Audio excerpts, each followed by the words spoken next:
Bonjour les TS, c'est Monsieur Renaudin. J'espère que vous allez bien. Aujourd'hui, on va continuer et finir le cours sur les suites. Donc, il y a pas mal de choses dans cette vidéo que je vous ai préparée.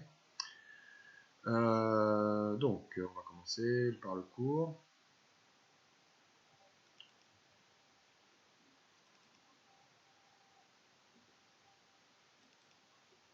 Voilà. Ah non, excusez-moi. On va commencer par autre chose parce qu'on m'a posé une question sur un exercice que j'avais donné la dernière fois. C'était l'exercice 74, page 26. Les limites à calculer, et donc il y en avait une qui était peut-être un peu plus délicate, donc j'ai fait la correction, donc je vous la présente. Donc c'est l'exercice 74, page 26, et la question était pour le petit 4, calculer la limite de cette suite-là. Donc cette suite est définie par une somme, donc c'est 1, plus 0,5, plus 0,5 au carré, plus 0,5 au cube, etc. jusqu'à 0,5 exposant n. Et donc on s'intéresse à la convergence de cette suite, c'est-à-dire quelle est la limite de cette suite. Alors pour cela, on peut s'apercevoir qu'en fait 0,5, 0,5 au carré, 0,5 au cube, donc 0,5 exposant n, est une suite géométrique. C'est une suite géométrique parce qu'on multiplie par 0,5 pour passer au suivant. Donc on peut calculer Vn plus 1 sur Vn pour montrer que c'est égal à 0,5, ça se fait très bien. Donc c'est une suite géométrique de raison 0,5. Donc Un, c'est V0, V0, hein, ça fait 0,5 exposant 0, donc ça fait bien 1, plus V1, plus V2, plus jusqu'à Vn. Et donc c'est la somme d'une suite géométrique. Et la somme d'une suite géométrique, on l'avait vu précédemment, c'est ici, voilà, ici, là. C'est cette formule-là qui permet de calculer cette somme. Et donc on peut l'appliquer ici. Donc la formule de la somme d'une suite géométrique est S égale au premier terme multiplié par 1 moins Q. Alors Q c'est la raison, donc ici ça va être 0,5 fois le nombre, exposant le nombre de termes divisé par 1 moins Q. Donc je remplace, le premier terme ici c'est 1 pour cette suite, fois 1 moins 0,5, donc la raison. Combien il y a de termes? Alors attention, là il y a n plus un terme, hein. De 0 jusqu'à n, vous pouvez compter, ça va jusqu'à n plus 1. Si vous allez par exemple de 0 jusqu'à 10, ça fait 11 termes, enfin, parce qu'on compte les zéros. Donc il y a n plus un terme, donc voilà. Donc voilà ce que ça donne. Alors ici, 0,5 exposant n plus 1, ça fait 0,5 fois 0,5 exposant n. Tout ça pour se ramener à une limite connue, hein. Le but c'est de trouver la limite. La limite de 0,5 exposant n égale à 0. Pourquoi? Parce que je vous rappelle que 0,5 est compris entre moins 1 et 1, donc cette limite-là tend vers 0. Donc du coup, la limite de la suite un, ce qui est demandé, ça fait 1 moins 0 divisé par 0,5, c'est-à-dire 2. Donc voilà, c'est intéressant quand même enfin, je sais pas, mais si vous faites 1 plus la moitié, plus vous divisez encore la moitié, donc 0,5 au carré, donc plus un quart, plus un huitième, plus un 16e, etc. Eh bien, cette suite converge, tend vers 2. Se rapproche de 2. Vous pouvez vérifier, hein, et calculer cette somme-là, par exemple pour n égale à 10, donc c'est peut-être un peu fastidieux, mais vous allez voir que ça se rapproche de la valeur de 2. Voilà. Donc, je reviens au cours maintenant, et donc on en était là, on a vu le théorème des gendarmes, on avait vu tout ça. Voilà, suite minorée, majorée et bornée. Donc, des nouvelles définitions. On dit qu'une suite UN est majorée par un réel M, grand M, si UN est inférieur ou égal à M, pour tout N. C'est-à-dire que elle est majorée si il existe un nombre, un réel, tel que la suite ne dépasse jamais ce nombre.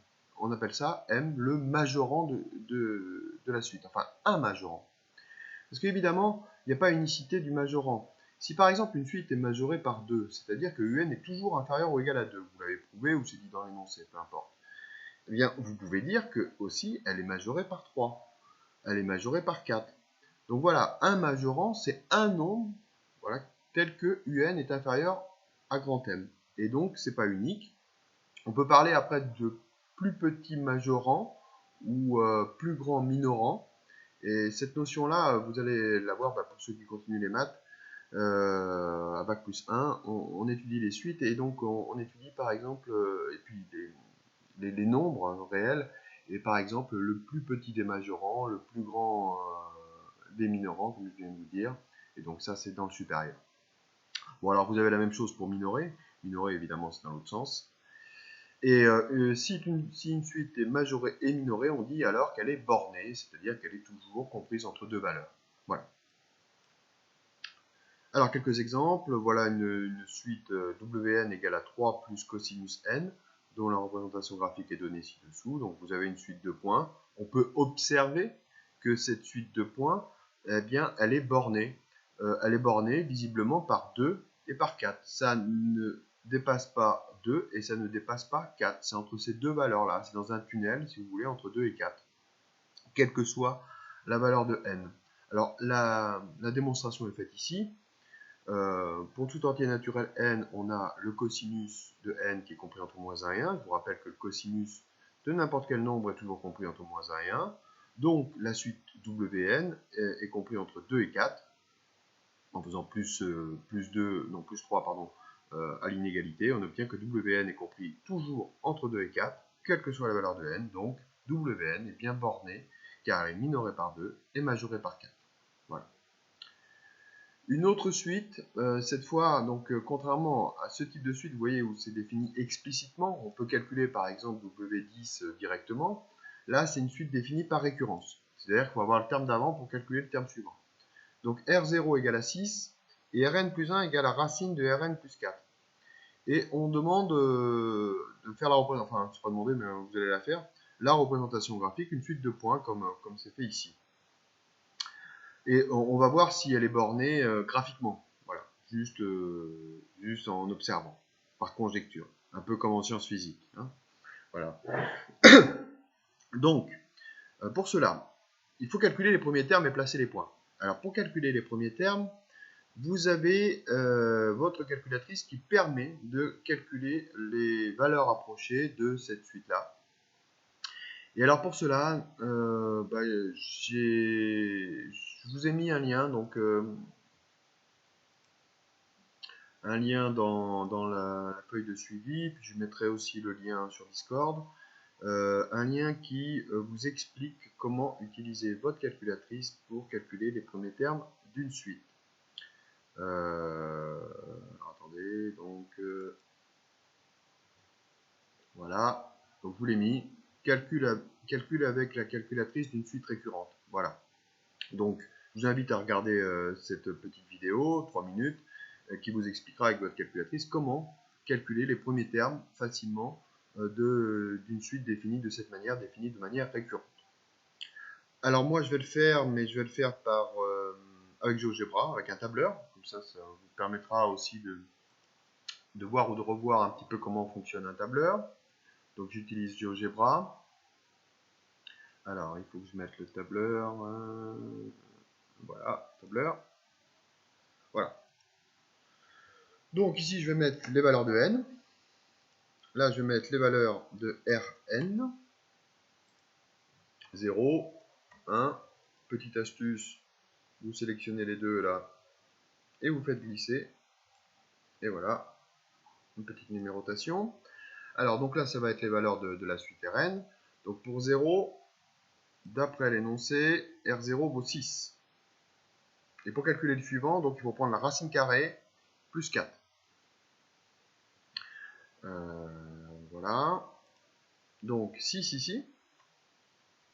Et donc là, avec le tableur, donc comment on fait? Il faut mettre une petite formule égale à la racine. Alors, pour beaucoup de langages informatiques et pour un tableur, c'est SQRT, hein, pour GeoGebra, c'est la racine carrée.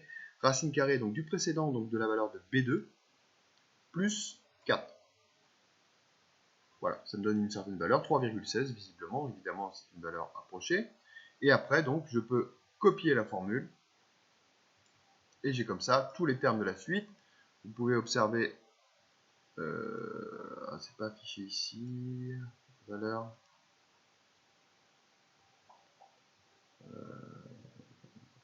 Je sais pas où c'est par contre, pour vous montrer la... Ah bon, voilà, oui, on peut le voir quand on retrouve surface, voilà, ce que je voulais vous dire. Donc, quand je copie la formule, ça adapte la formule, ce que je veux dire. C'est que pour la cellule P4, vous voyez, c'est SQRT, je ne sais pas si vous voyez, il faudra peut-être grossir, mais c'est SQRT de B3 plus 4. Pour la suivante, c'est SQRT de B4 plus 4. Donc c'est bien cette formule-là qu'il faut utiliser pour calculer les termes de cette suite récurrente. Et puis après, avec GeoGebra, donc on peut faire un nuage de points. Donc voilà, vous pouvez le télécharger si vous voulez, GeoGebra. Liste de points. Voilà, ça nous fait des points.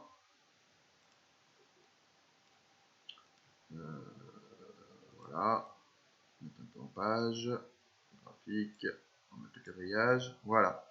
Et donc vous avez une liste de points, donc je vous invite à recopier ces points et puis de faire à la calculatrice, ces points, les premiers en tout cas, à la calculatrice. Alors la question c'était graphiquement, est-ce qu'elle est bornée?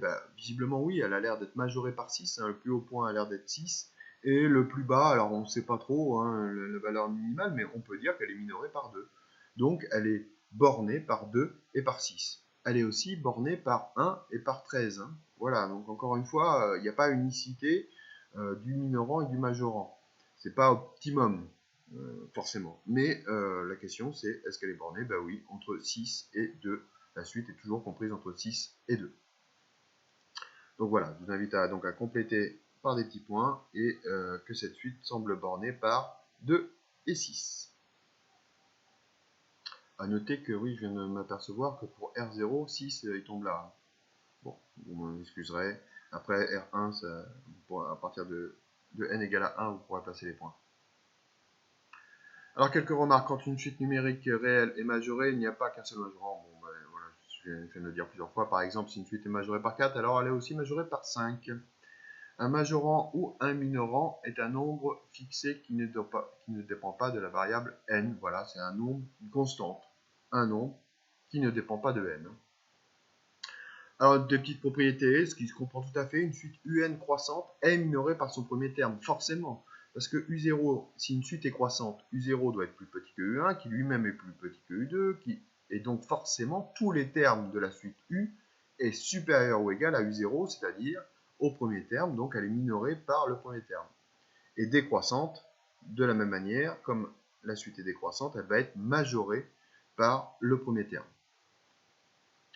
Pour déterminer ou justifier l'existence de minorants ou de majorants d'une suite, plusieurs méthodes peuvent être utilisées, parmi lesquelles l'utilisation de majoration et de minoration ou d'encadrement évident.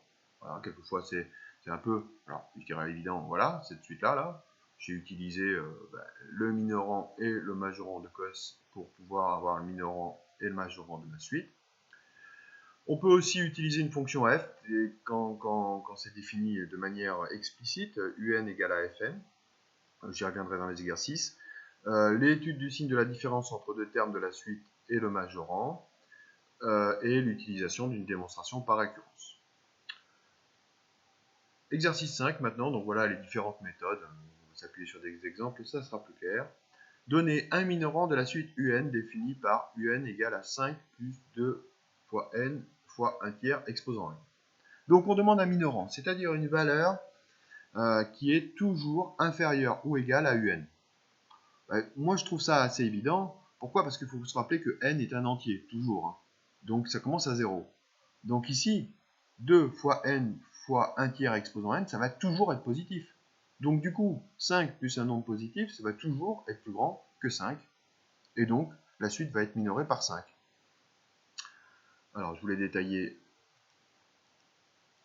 ici.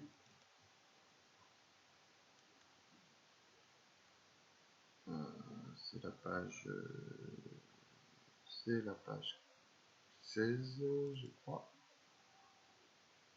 Non. Page 17, voilà. Donc voilà, c'est ce que je viens de raconter. Un tiers exposant n, comme n, de toute façon, quelles que soient les valeurs de l'entier n, c'est toujours supérieur ou égal à 0. C'est un tiers fois un tiers fois un tiers, donc c'est toujours supérieur ou égal à 0. 2 fois n est toujours supérieur ou égal à 0 parce que n est un entier naturel. Donc la suite est toujours supérieure ou égale à 5. 5 est un minorant de un. Voilà, et encore une fois, on pourrait dire que 0 est un minorant de un, parce que un est toujours supérieur à 0 aussi. Bon, je pense que vous avez compris. Voilà, comme ça. Suite suivante. Donner un majorant de Sn défini par cette suite-là. Alors là, vous voyez, c'est une suite définie explicitement, comme l'autre, la précédente de toute façon. Contrairement au petit 4, où il faut avoir le terme d'avant. Et donc, quand vous avez une suite définie explicitement comme ça, vous pouvez vous appuyer sur une fonction. Et l'avantage d'une fonction, c'est qu'on peut très bien faire le tableau de variation et voir s'il n'y a pas un maximum, ce qui correspondrait à un majorant. Donc, c'est ce que j'ai fait ici. Donc, je pose, c'est à vous de le faire. Soit f de x égale à moins 2x au carré plus 8x plus 3. Vous voyez le rapport entre les deux. C'est la même chose si je remplace x par n. Pour 0 plus l'infini. Alors pourquoi 0 plus l'infini? C'est inutile de l'étudier pour les valeurs négatives parce que on va remplacer ici après x par n qui est un entier naturel. Donc on l'étudie sur 0 plus l'infini, c'est suffisant. On ne peut pas dériver une suite, ça c'est complètement idiot. Il faut s'appuyer sur une fonction, quelque chose de continu pour pouvoir dériver la fonction. Et donc maintenant que j'ai une fonction, je peux la dériver, faire un tableau de variation. Bon, je ne vous passe les détails, hein, un tableau de variation, ce genre de choses, je pense que vous savez faire. Donc voilà le tableau de variation. Et donc on peut s'apercevoir que si je remplace x par n, donc n va devenir 0, 1, 2, 3, 4, etc. Et bien ça sera toujours entre 3 et 11. Ah oui, la question c'était un majorant, pardon. Donc ça sera toujours inférieur ou égal à 11. Après c'est décroissant. Donc ça sera toujours inférieur ou égal à 11 en s'appuyant sur le tableau de variation. Un, c'est l'image par f de n. F de x est toujours inférieur ou égal à 11 d'après mon tableau de variation. Donc un est forcément inférieur ou égal à 11. En fait, un, hein, c'est la fonction f, mais que pour x entier. Donc si pour x réel, la fonction, l'image est toujours inférieure ou égale à 11, eh bien pour n entier, forcément, ça sera inférieur ou égal à 11. Donc 11 est un majorant de un, ce qu'il fallait montrer. Question suivante, montrer que Vn est majoré par 3. Alors c'est comme le petit 2. Vous pouvez peut-être mettre pause et essayer de le faire, comme le 2. Bon, je passe à la correction. Donc voilà, donc je m'appuie sur une fonction définie sur 0 plus l'infini, dérivée, tableau de variation. Voilà le tableau de variation, j'ai fait la limite, j'en ai besoin. Je m'aperçois que la limite c'est 3. Donc du coup, la fonction f est toujours inférieure ou égale à 3. Donc Vn est toujours inférieur ou égal à 3. Et 3 est un majorant de Vn. Pour faire la limite, j'ai factorisé par le monombre de plus haut degré, comme on a fait maintes et maintes fois. Et alors par contre, là, le petit 4, donc là ça va être par récurrence. Et c'est bien écrit. Voilà une suite. R0 égale à 6 et Rn plus 1 égale à racine de Rn plus 4 pour tout entier naturel n. Montrez par récurrence que Rn est toujours entre 2 et 6. Si vous faites attention, c'est cette suite-là. Là. Ce que j'ai fait avec GeoGebra. Et donc là, on va démontrer qu'elle est bien bornée par 2 et par 6. Ce qu'on avait vu par conjecture précédemment. Donc c'est par récurrence. Donc, toujours la même rédaction pour une récurrence. Soit Pn, le fait que Rn est compris entre 2 et 6. Donc pour n égale à 0, c'est vrai, parce que R0 vaut 6, donc R0 est bien compris entre 2 et 6. Donc P0 est vrai. Hérédité. Supposons que Pn est vrai, donc que Rn est compris entre 2 et 6. Montrons que P de n plus 1 est vrai, donc que Rn plus 1 est compris entre 2 et 6. Alors voilà, j'utilise déjà le fait que P de n est vrai. Je fais plus 4 partout. Et je prends la racine carrée. La racine carrée est une fonction croissante, hein, donc ça n'inverse pas l'ordre, ça garde l'ordre quand on passe à la racine carrée de notre inégalité. Donc voilà ce que j'obtiens. Donc j'obtiens que Rn plus 1 est compris entre racine de 6 et racine de 10. Moi, je voulais que ça soit compris entre 2 et 6. Donc voilà ce que je devais montrer dans mon hérédité. Mais ça va être bon, pourquoi? Parce que racine de 6, en fait, ça fait 2,45, donc c'est plus grand que 2. Et racine de 10, ça fait 3,16, et c'est plus petit que 6. Donc du coup, j'ai le droit de dire, si Rn plus 1 est compris entre ces deux valeurs, que Rn plus 1 est compris entre 2 et 6, et donc P de n plus 1 est vrai. Donc voilà, ce passage de là à là, en fait, l'inégalité est moins précise, mais elle est vraie. Donc ça me permet de montrer l'hérédité. Conclusion. Et donc conclusion, Rn est borné par 2 et 6. Voilà. Pour toutes les valeurs de n, Rn est compris entre 2 et 6.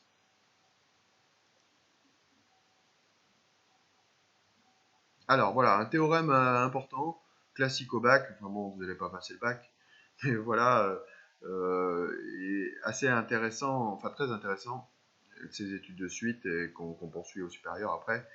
Une suite croissante et majorée converge. Converge, je vous rappelle que la définition d'une suite convergente, ça veut dire qu'elle tend vers un réel. Si n devient grand, la limite de la suite se rapproche d'un réel. Pas plus l'infini, pas moins l'infini, vers une constante. Vous avez la même chose avec une suite décroissante et minorée. Et enfin, la contraposée, on appelle ça la contraposée, une suite croissante non majorée diverge vers plus l'infini.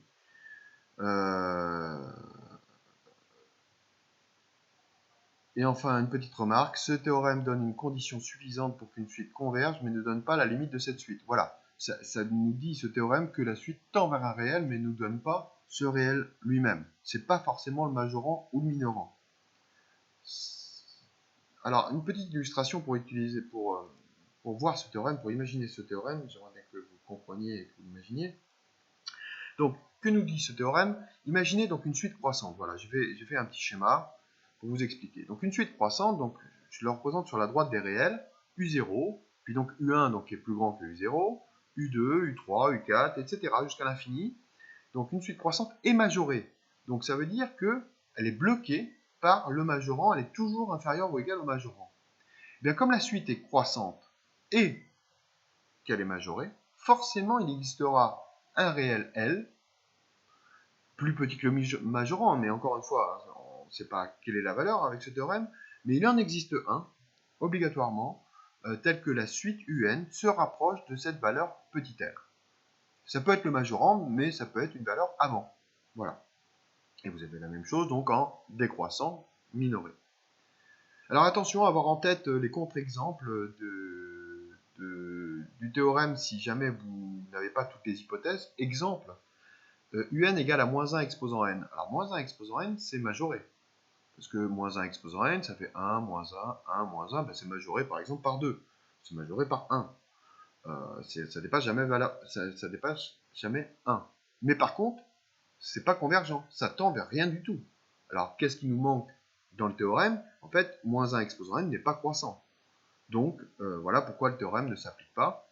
Et voilà un contre-exemple du fait que si jamais la suite n'est pas croissante, vous ne pouvez pas dire qu'elle est convergente, même si vous avez montré qu'elle est majorée précédemment. Voilà. Donc, il faut vraiment les deux. Et un autre contre-exemple, n au carré, par exemple, c'est une suite croissante, mais elle n'est pas convergente. Pourquoi? Parce qu'elle n'est pas majorée. Ça tend vers plus l'infini, il n'y a pas de majorant, il n'y a pas de valeur qui est toujours supérieure à un. Donc elle ne converge pas. Donc voilà des contre-exemples qui vous montrent qu'il faut avoir les deux conditions, croissante et majorée, pour dire qu'elle est convergente.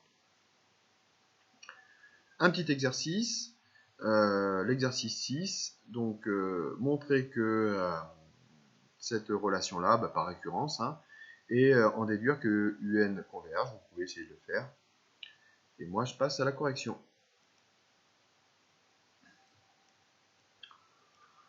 Donc voilà, Pn, cette propriété-là.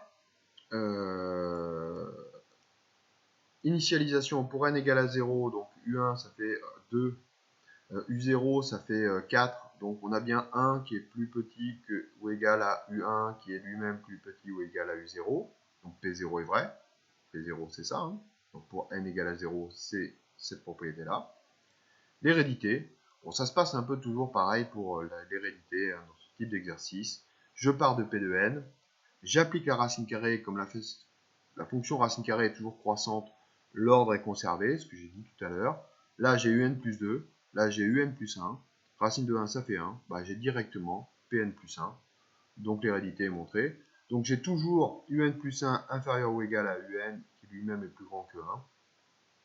Donc, d'après ça, maintenant, je peux en déduire, comme un plus 1 est toujours inférieur ou égal à un, donc un est décroissante.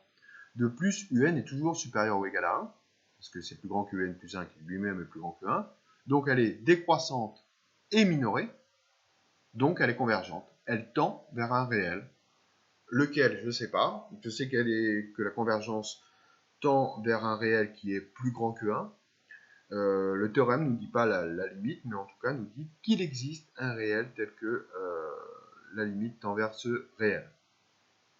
Alors pour vous dire quand même cette suite tend vers 1. En fait, elle converge vers 1. Voilà. Mais on ne demande pas de le prouver. Et c'est un peu plus compliqué. Et enfin, dernière propriété du chapitre, si une suite UN est croissante et converge vers un réel L, alors elle est majorée par L. Ça semble logique aussi, si vous imaginez votre droite des réels avec, si je peux revenir avec mon petit schéma précédent, voilà. Si une suite converge, croissante et tend vers un réel L, forcément L est un majorant de la suite UN, et c'est même le plus petit des majorants, mais ça je rentre pas trop dans les détails, hein, voilà. Voilà, ça fait déjà pas mal, et alors là maintenant vous pouvez faire les exercices. Alors je vais en détailler quelques-uns.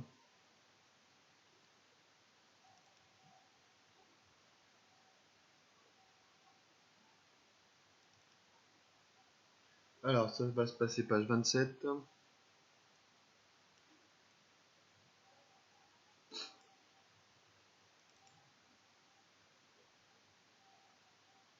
Ouais, page 27 il dit. Bon, ça rame, voilà. Bah, vous pouvez faire toute la page, enfin du 81 au 92. Voilà, il y a plein d'exercices. Vous avez la correction. Je vais détailler quelques exercices avec la correction. Vous pouvez faire le top chrono ici. Voilà, vous avez un exercice détaillé. Bon, vous pouvez toujours le faire. Hein. Et puis après, QCM, vous pouvez faire le QCM, il n'y a pas de souci. C'est pas mal les QCM aussi pour voir si vous avez bien compris. Bon, tout ça c'est des redites, vous pouvez les faire, hein, il n'y a pas de souci, mais bon, c'est déjà fait. Et puis après, les types bacs. Hein. Pareil, vous avez la correction détaillée dans la correction du livre. Les types bacs, et puis après, si vous voulez essayer de chercher, de trouver, il y a des exercices un petit peu plus délicats après. Voilà. Voilà, ces exercices-là. Il y en a qui sont un peu compliqués, hein, mais voilà, vous êtes capable de les faire. Je reviens à l'exercice précédent. L'exercice le plus classique au bac, mais bon, encore une fois, vous passez pas le bac, donc bon. Mais bon, les plus classiques et les plus intéressants, je dirais, le 92. Le 92 est pas mal, c'est vraiment du classique, ça. Le 91 et 92 surtout, s'appuyant sur une fonction, parce que on aime bien ça, parce que ça fait étudier une fonction et une suite, ça mêle plusieurs exercices en même temps, plusieurs chapitres en même temps. Voilà. Je vais regarder la correction avec vous. Donc la correction.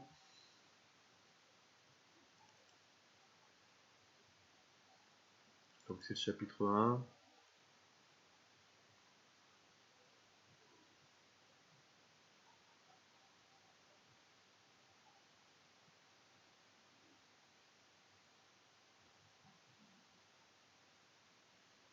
Donc voilà la correction. Par exemple, je vais peut-être détailler le 92, ouais. Bon alors encore une fois, il n'y a que des éléments de correction, mais je vais plus le détailler. Donc dans cet exercice 92, voilà. Bon, tac, impec. Donc on considère cette fonction-là, et on définit un par u0 égale à moins 3, et un plus 1 c'est f de un. Donc attention, un c'est pas f de n, hein, c'est f de un, c'est-à-dire que un plus 1 c'est 9 sur 6 moins un. Voilà. Il faut appliquer en fait cette fonction pour calculer le terme suivant. Démontrer que si x est plus petit que 3, alors 9 sur 6 moins x est plus petit que 3. Alors, vous pouvez faire une étude de fonction pour démontrer cette inégalité, montrer que la fonction est toujours plus petite que 3 si x est plus petit que 3, avec un tableau de variation. Sinon, vous pouvez le faire à l'aide d'inégalités. Est-ce que c'est détaillé là? Oui, non, mais ils ont fait une étude de fonction. C'était pas obligatoire. Ce que vous pouvez faire aussi pour démontrer ça, c'est de dire que si x est plus petit que 3, alors moins x est plus petit que moins 3. et après vous faites plus 6, et après vous passez à l'inverse, et après vous faites x9, et vous devriez arriver à ça. Autrement, étude de fonction. En déduire que pour tout entier naturel n, un est plus petit que 3, ben en fait, là, ça va se faire par récurrence.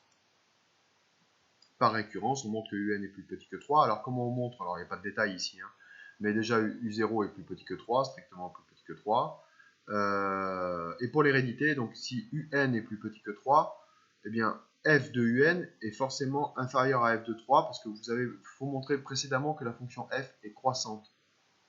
Voilà, sur moins l'infini 6. Vous faites une étude de fonction, et f est croissante. Donc du coup, f de un est plus petit que f de 3, et comme ça, vous avez votre hérédité, parce que f de un, ça fait un plus 1, et f de 3, c'est égal à 3, donc vous avez votre hérédité. Question suivante. En déduire le sens de variation de la suite, étudier le sens de la variation de la suite un, ben, par récurrence aussi. Par récurrence, on montre que un plus 1 est plus grand que un. Pour l'hérédité, ben encore une fois, vous appliquez f à votre inégalité. Comme f est une fonction croissante, l'ordre est conservé. Et donc, vous aurez du coup que un plus 2, c'est supérieur ou égal à un plus 1. Alors ensuite, la question 2, on cède d'une autre suite maintenant. Alors pardon, j'oublie des questions. Que peut-on dire des questions B et C? Eh ben, la suite est décroissante. Non, est croissante et majorée par 3, donc elle est convergente. Voilà.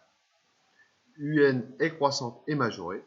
D'après le théorème qu'on vient de voir, elle est convergente, elle tend vers un réel. Et l'objet de l'exercice, après, c'est d'étudier cette limite, donc de voir vers quoi ça tend. Donc pour cela, on s'aide d'une suite Vn qui est définie par ça. Démontrer que Vn est arithmétique, de raison moins un tiers. Alors une suite arithmétique, je vous rappelle, c'est qu'on additionne toujours par le même nombre. Donc pour montrer qu'une suite est arithmétique, le plus simple, c'est de faire Vn plus 1 moins Vn, et de montrer que c'est constant, que c'est toujours égal à moins un tiers, ce qui prouvera que la suite est arithmétique. Donc vous faites le calcul, bon c'est pas très détaillé ici, hein, ça va assez vite. Bon.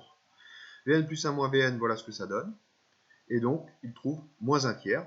Donc ça veut dire que Vn plus 1, c'est Vn plus moins un tiers, donc que Vn est une suite arithmétique de raison moins un tiers. Comme c'est une suite arithmétique pour la question B, bien Vn, déterminer Vn puis Un en fonction de n, donc on attend de vous là une formule.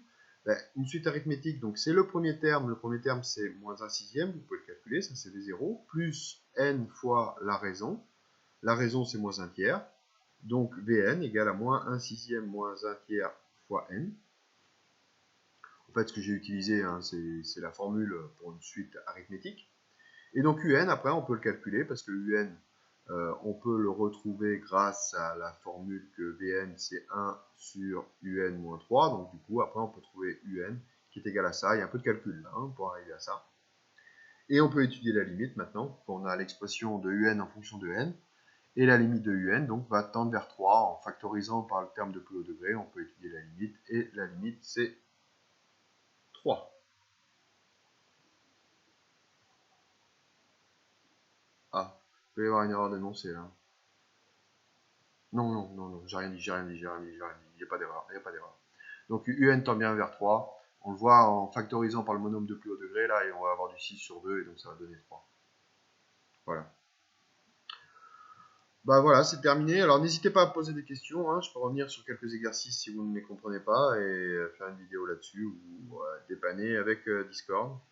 Et donc après je vais passer un peu à l'aspect, et après aux lois. Bon, je suis comme vous, je pense à l'actualité. J'espère vous revoir avant la fin de l'année, hein. Évidemment, on ne sait pas encore. Normalement, ça devrait être fixé cette semaine, en fin de semaine, on va voir. Voilà, j'espère vous revoir, hein. Donc, comme je vous ai dit, je terminerai le programme, hein. Les fréquences des vidéos, voilà, je le fais par rapport à ça. Si jamais je vous revois, comme ça, je pourrais terminer le programme avec vous. Donc après, il nous reste les lois, et il n'y en a pas pour très longtemps, les lois. Quelques vidéos, et puis après l'estimation échantillonnage, ça se fait très facilement, c'est juste deux formules appliquées, mais c'est pas des vraies mathématiques, donc bon, je vais pas m'apesantir là-dessus, Pas très utile pour le supérieur, je veux dire par là. Les lois, oui. Et les suites, oui. Oui, les suites, par contre, pour le supérieur, on étudie quand même pas mal les suites, notamment avec le très joli théorème de Bolzano-Weierstrass, pour ceux qui continuent. Tout un programme. Voilà. Bon, je vous souhaite une bonne journée et puis à bientôt. Et n'hésitez pas si vous avez des questions.